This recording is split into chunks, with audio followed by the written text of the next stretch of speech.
Hey guys, welcome back to Free Car Repair. Our mission here at the garage, guys, is to save you as much money as we can. That's why we make these absolutely free videos.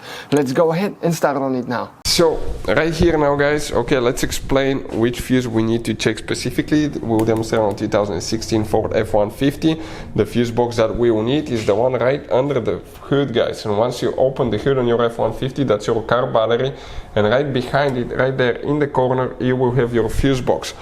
When you open that cover, you'll see the fuse box. It will look just like that. That's the layout of the fuses, and this will be the front of the truck. This is towards the windshield side. Now let's explain quickly why it's important to test fuses and relays.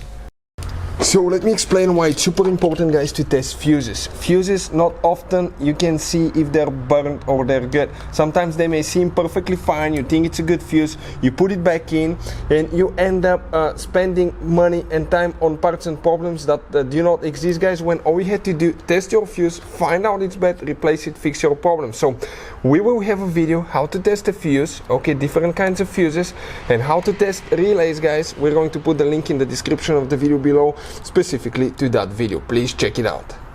So the fuse for the park lights and tail lights. First, let me show you guys. You have different kinds of fuses and relays that are specific for Ford in some cases, hard to find. If you're in small town, stuck somewhere, guys, you will have a hard time finding one of those.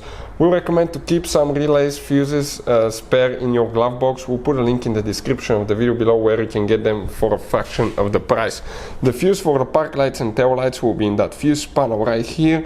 In that second row, if you come right here and you count 1, 2, that 25 amp fuse in our case, that second fuse right here is the one that you will need to check specifically, guys. Okay, you can see that second fuse right here. Hey guys, hopefully the video was helpful. If you have any questions, don't hesitate to let us know. Leave a comment below. We'll try to make a video for your specific problem. Like, subscribe, comment, let us know what you think. And guys, by the way, we have more than 19,000 free repair videos on our YouTube channels, videos that can save you thousands of dollars in repairs. Thank you for watching and see you next time.